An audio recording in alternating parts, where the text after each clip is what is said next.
Welcome back and thanks for stopping by. In this episode I'm going to run through my collection with you from letters A to C.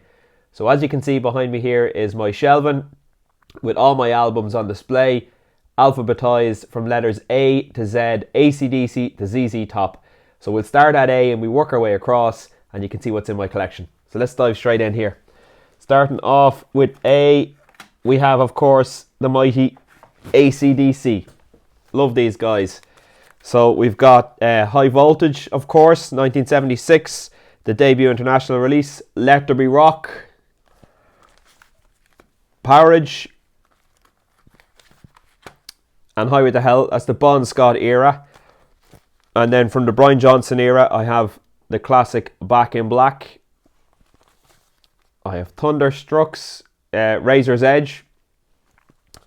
And I have the release from 2008, Black Ice, produced by Brendan O'Brien. Great album as well. So there's my AC/DC collection. Move on then from AC/DC. We are into Adams, Bryan Adams. So I've really only got 2 CDs from Bryan Adams. I've got Reckless, which is an absolute classic from the late 80s. What year was this one? 86 possibly? 84. Early 80s actually. Okay. Cool, that's a great album, that one, if you ever get a chance to listen to that one. Bryan Adams, Reckless. And then I have a best of Bryan Adams.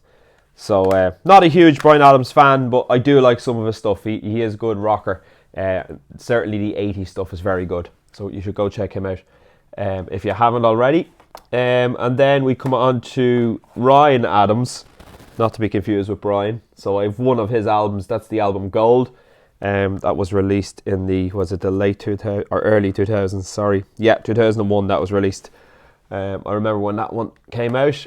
And then we move on to Aerosmith, and I have quite a few Aerosmith albums. So I've got the first 5 albums by Aerosmith. So I have the self-titled debut album. I have Get Your Wings. I have Toys in the Attic. The legendary Rocks, and Draw the Line. So it's the first 5 albums, in my opinion, Aerosmith's best albums. Then I have a compilation. It's called Big Ones, and it contains all the stuff from the 1980s, late 1980s, early 1990s. All the radio-friendly stuff that was co-written with Desmond Child. It's this one here. It's all the material that was released through the Geffen years, through the Geffen records on the early parts. So that's a good one to have. I'll probably pick up those Geffen albums at some point, but not going to pay over the odds for them. I have all the best songs on this one here. I also picked up Aerosmith's cover album, Honkin' on Bobo. That was released, was it 2010? 2004. Wow, I thought that was later than that. So Honkin' on Bobo, that's a covers album, it's decent enough. And then I have Joe Perry's Have Guitar Will Travel. I think that came free with a magazine, and yeah, I just popped that in there at the end of Aerosmith to keep it together. Okay, next band I'm moving on to is a band called Airborne. Actually met these guys a couple of years ago when they played Ireland, when they played Whelan's, and got them to sign the debut album. You can probably see the signature there. So yeah, cool dudes, pure rockers, no doubt about it. So that was their debut album, Airborne, which is very, very good. And then the follow-up wasn't the best, to be honest. No Guts, No Glory. That's that one there. I kind of stopped listening to them after that.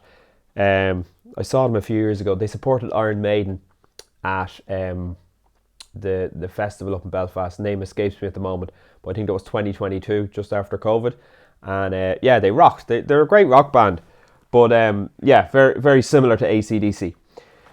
Okay, next band I have is Alice in Chains. So I have this box set of Alice in Chains, which includes 3 albums. So it's the 2 EPs, so Jar of Flies and Sap, and it also contains the MTV Unplugged on CD. So that was pretty cool. That wasn't very expensive, and I picked that up last year. It was a great find. And then this is the legendary Dirt. Probably Alice in Chains' best album, to be honest.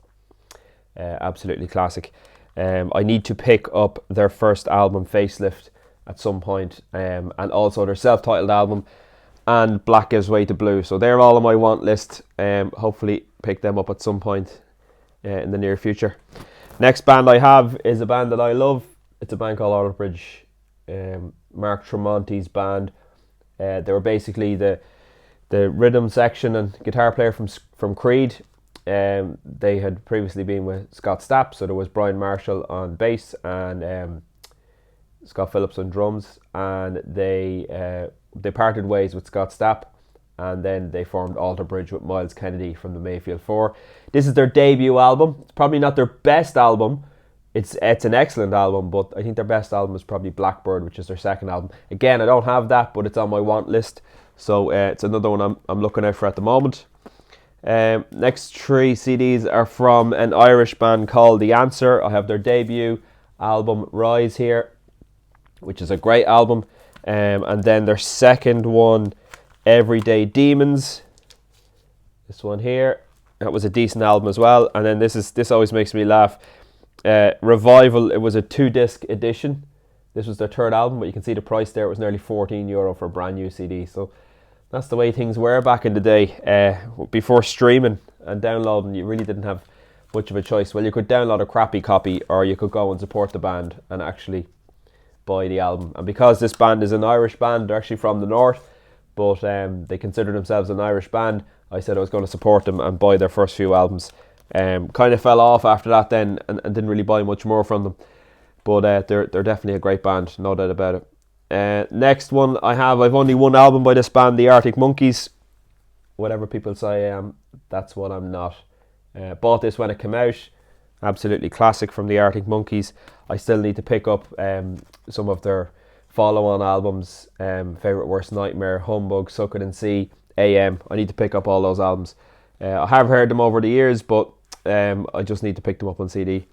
Next one is another band from the north of Ireland. It's Ash. This is their album Free All Angels. This was very cheap. It's a great CD. This is really their breakthrough CD. I know 1977 was a great CD as well. But this album Free All Angels has got loads of hits on it, and pushed Ash up into the mainstream. Next band I have is an American heavy metal band called Avenged Sevenfold. I was big into these a few years ago. I saw them support Metallica and they did a great job, so I decided to go on a kick on their stuff. So this album here, City of Evil, it's a very kind of a death metal album, to be honest. A lot of shouting on this one. The guitar work is brilliant, but a little bit too much Cookie Monster vocals on this one for me. I have their self-titled album Avenged Sevenfold, which has loads of hits on it and is a great album. That was a massive album to bring them into the mainstream. And then their album Nightmare, which was the one that was released after the passing of the Rev, their legendary drummer. So bought that when it came out as well, 2010 I think that one was. So yeah, absolutely great band. Had been lucky enough to see those guys twice. Next band I have is a supergroup called Audioslave. You can see there the members of the band. It's basically the Rage Against the Machine backing band with Chris Cornell on vocals. This album is absolutely brilliant. They blow it away on this. I think they released 3 albums in total, but this was the strongest one. The other 2 aren't bad, but yeah, they were a great band back in the day. Never had a chance to see them live, but I did see Chris Cornell solo twice, and he plays a lot of songs from Audioslave as well as Soundgarden and his own stuff. So absolutely brilliant. That's Audioslave. Moving on to the B's now. We have Bad Company. So you'll see here, I paid €23 for that double best of. Now, to be fair, there's a lot of material on here. There's 66 minutes on the first disc and 70 minutes on the second disc. But it was expensive. But to be honest, this is the Bad Company anthology. So basically all their hits from all their albums is represented here. And yeah, a great double album, to be honest, or a great best of, whatever you might call it. But Bad Company, yeah, great band. What I think of when I think of classic rock, Bad Company are always the band I think of. Sorry, just get a drink here. So yeah, they're just the atypical classic rock band.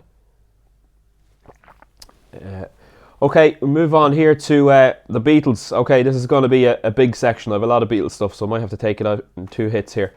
So just going back in chronological order. So I've Rubber Soul, which is absolutely fantastic. This is where the Beatles were really using the studio as an instrument and starting to experiment with different sounds and songwriting techniques. George Harrison, I think, has a couple of songwriting credits on this one. Excuse me.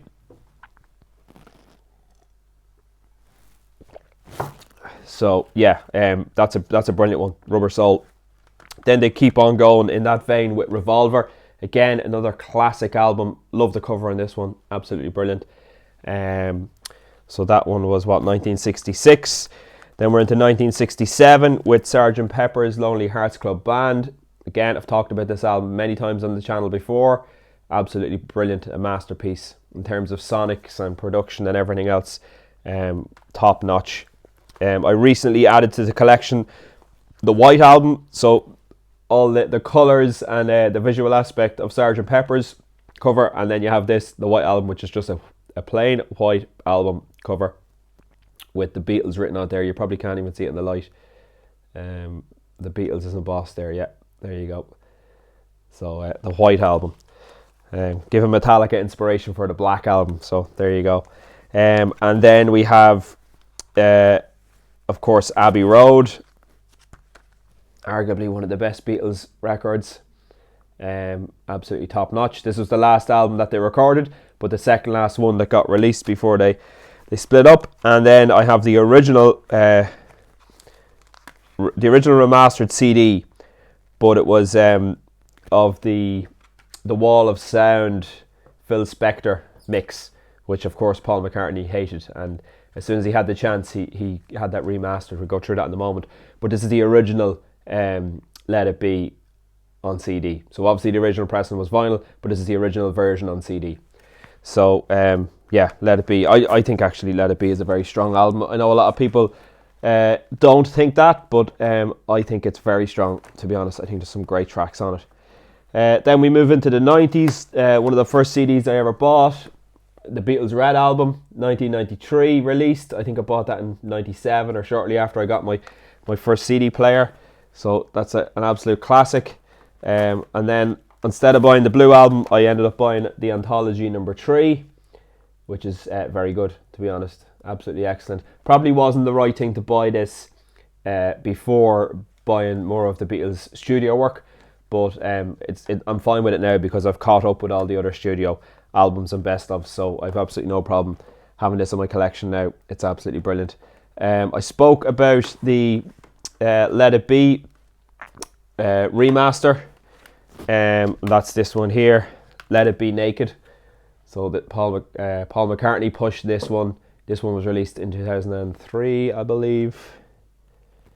Yeah, 2003. So they've stripped out the Wall of Sound mastering by Phil Spector, and this is a more humble mix. So yeah, it's great, to be honest. Yeah, it is great, and I must do a comparison video on the two versions of Let It Be, and see which one sounds better. Okay, the next one I have here is the Beatles' Love, which is George Martin and Giles Martin, his son, went into the studio and they remixed and stitched together different pieces of songs along with orchestration for the Cirque du Soleil. I don't like this. I just don't like it at all. Again, look at the price there. This was, I think this was bought for me as a present when it came out in 2006. There you go, $16.99 from HMV. Unbelievable. And it's only a single disc. And I don't like it. I rarely listen to it, if ever. I think I've listened to it once. So that's that one there. Of course, then I bought the Beatles Blue Album. This is the 2010 remaster, which is 2010 remaster. The red one was 2009. Really, yeah, top notch, brilliant to have that in the collection. And then we have the legendary remix, demix and remix, I think they call it. So they use AI to take the mono tracks and make them into stereo tracks. Certainly the 4 tracks on this one. This is the Red Album from last year, the year before actually, 2023. This is the Red album from 2023. It's got Love Me Do, Please Please Me, From Me to You, and She Loves You in stereo for the first time, which is absolutely brilliant. Sounds great. They've also remixed a lot more of the tracks on this, and I need to do a deep dive about all these albums. Here's the blue one. Again, you know, there's extra tracks added in, plus the single from 2023 called Now and Then. These sound amazing. These CDs sound absolutely amazing. I honestly think the remix and job that was carried out was top notch. I don't think there's any issues at all with the sound here. I can't speak for the vinyl. I'm sure they're the same. I'm sure the vinyl is pristine as well and sounds absolutely amazing.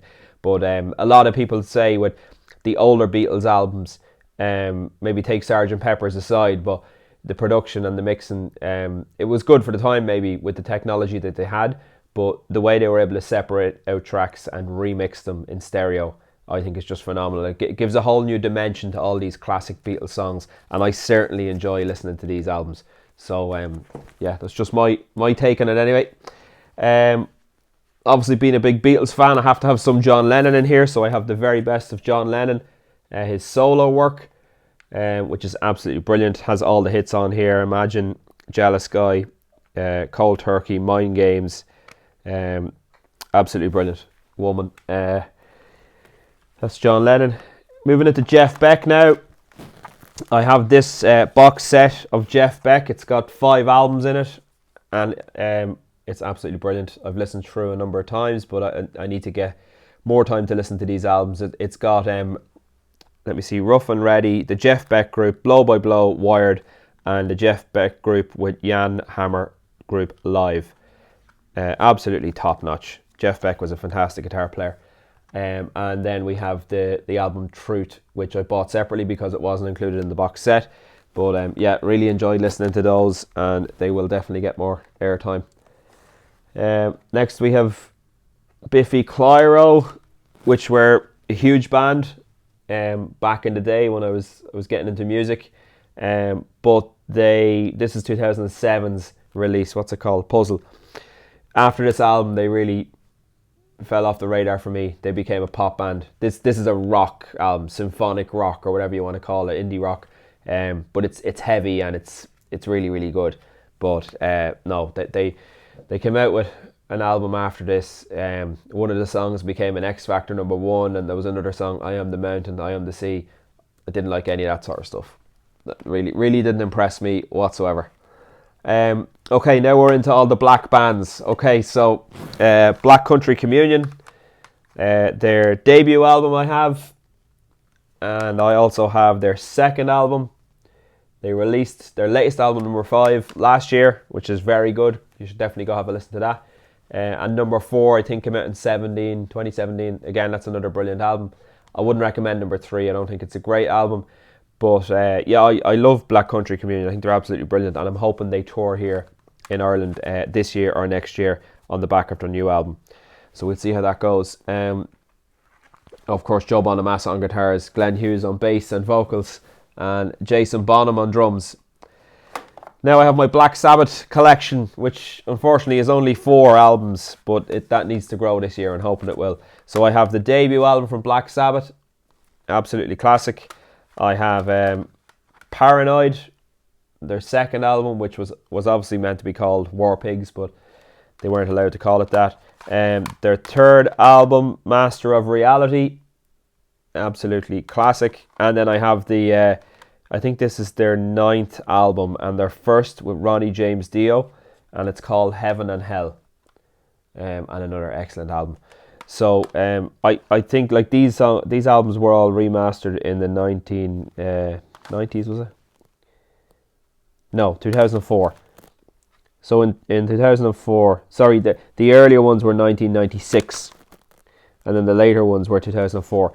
But they're in a lovely packaging with great booklets and stuff, and they weren't that dear at the time. So I think I'll need to go back and try and fill out the collection with all this version of the Black Sabbath stuff, because it's absolutely brilliant. Okay, moving on now to an American band called Blackstone Cherry. This is their first album, self-titled album, Blackstone Cherry. Absolutely brilliant. Hard rock, heavy rock, blues rock, whatever you want to call it. Very much sounds like Led Zeppelin meets Deep Purple. It's class stuff. And then we have their second album called Folklore and Superstition. They're still going strong. They're still playing. They kind of fell off the radar for me after the first two albums. Didn't really stick with them, and that's probably more to do with me than the band, to be honest. Okay, this one here, Blink-182, Enema of the State. I reviewed this album with Jimmy English, so go check that out if you're interested. But don't listen to it very often, if I'm being honest. But it's part of the collection there anyway. I've got Blur's Greatest Hits. I used to have Parklife and The Great Escape on cassette. I've lost them, don't know where they are. This does the job for now, but I'm definitely in the market to pick up The Great Escape and Parklife once again. Okay, now we go into my Bon Jovi collection, which is, I share with my wife, shall we say. She is a big Bon Jovi fan. But earliest one I have from Bon Jovi is this one here. It's Fahrenheit 7,800 degrees Fahrenheit, or 7,800 Fahrenheit. I'm not sure how Americans say this. But yeah, that's not a great album. It was only €2, so I couldn't leave it on the shelf. The next one is a great album, Slippery When Wet, released in 1986. An absolute classic. Yeah, love this album. Full of hits. You Could Love a Bad Name, Living on a Prayer, Wanted Dead or Alive, Raise Your Hands, Never Say Goodbye, Wild in the Streets. Absolutely brilliant stuff. I have this one here lumped in. It was only €2. It's a John Bon Jovi solo album called Young Guns 2. So it's the music to accompany the soundtrack to the film Young Guns 2. Jeff Beck plays all over this, and he's amazing. And I think this is actually a really underrated album. I think a lot of people don't know about this album, but it is top drawer. Of course, every household in Ireland, I think, has this album, Bon Jovi Crossroads. Essentially a greatest hits album, or a best of album, but it's got two new songs there, Someday I'll Be Saturday Night and Always, which went on to be huge hits anyway. So this was when Bon Jovi were at their absolute peak in 1995. In 1996, I think this album was released. These Days, I remember it so well when this album was released. Absolutely great album, to be honest. Getting into the more Americana sound now, with a little bit of country added in, but still rocks. Like Richie Sambora has some great guitar solos on this. The first half of the album is extremely strong. Second half maybe dips off a little bit. I think this album is like a full 70 minutes or 75 minutes long. So, in my opinion, too long for an album, but there's still great stuff in there. And then they had a break, and then they came back with this one, It's My Life. Crush with the single It's My Life. That was another huge milestone for the band. They were massively, massively popular in the year 2000 when that came out, I remember. And yeah, brilliant. And then I have a greatest hits here. I have one more. Lost Highway. Yeah, this is from 2007. Yeah, myself and my wife went to see them on tour on that in Punchestown on that tour. And I think that was the first time we actually saw Bon Jovi together. And we went on to see them another 3 or 4 times after that. So, yeah, absolutely brilliant. Bought the album leading up to that gig. And then this is the greatest hits that they released in 2010. So basically a double album, and just mopping up all the songs that weren't previously captured on Crossroads. Okay, moving on to the next bunch of CDs here. We've got Boston's debut album, which is an absolute classic. Absolutely love it. Doesn't sound as good apparently on CD on this master in comparison to vinyl. It's not perfect. Like it doesn't sound perfect, but it's still quite good. Like it's decent. I think the best way to listen to an album like that is with the headphones on, as opposed to maybe through the speakers. Next one is David Bowie's Best Of. I would be a David Bowie fan, but just don't have many of his albums. But yeah, like his Best Of is absolutely chocked with hits there. 2 CDs. This is a brilliant album. Jeff Buckley, Grace. Absolutely classic. If you're not familiar with Jeff Buckley, I suggest you give that album a listen. You'll be blown away. Great singer, great songwriter, great guitarist as well. Absolutely brilliant. And then this one I inherited from my my brother-in-law. Well, he was getting rid of CDs, and I just scavenged through his CDs and picked a few. So Black Rebel Motorcycle Club, their debut album, I believe, self-titled. So yeah, coming into Eric Clapton now. Again, I have a lot of Clapton stuff. I'll just pick it off in two halves here.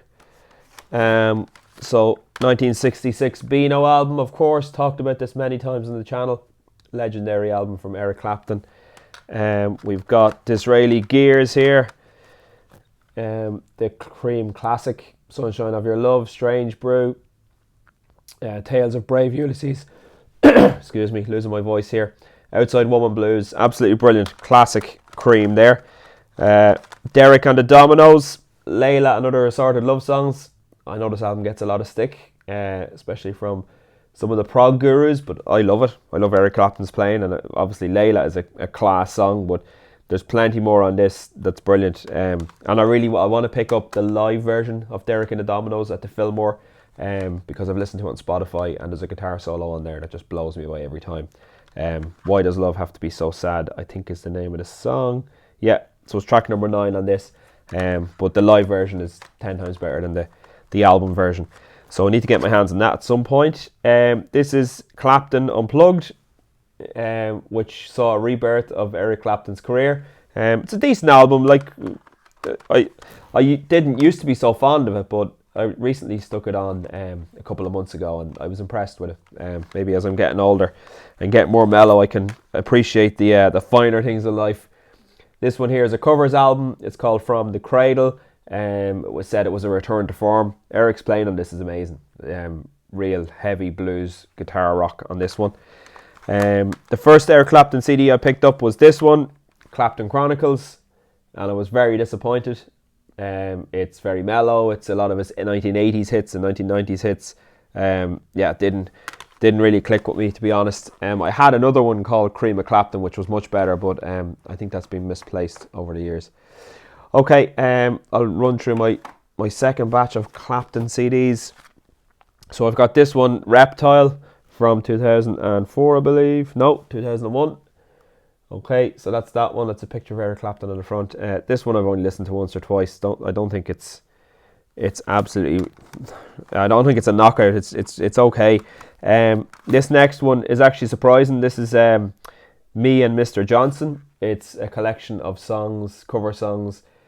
Eric Clapton plays Robert Johnson songs, and it's actually pretty good. If you're in the mood for old school blues, that's a great album. I have the Cream Reunion album, which is a live album recorded at the Royal Albert Hall in 2005. Absolutely brilliant. I love the cover on this one, actually. The cover is amazing.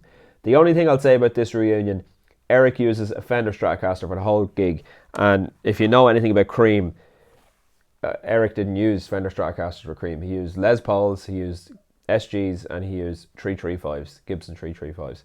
So I don't know why he decided to play the whole gig with a Fender, but in my opinion, it just doesn't sound like Cream. It doesn't sound good. It's too light.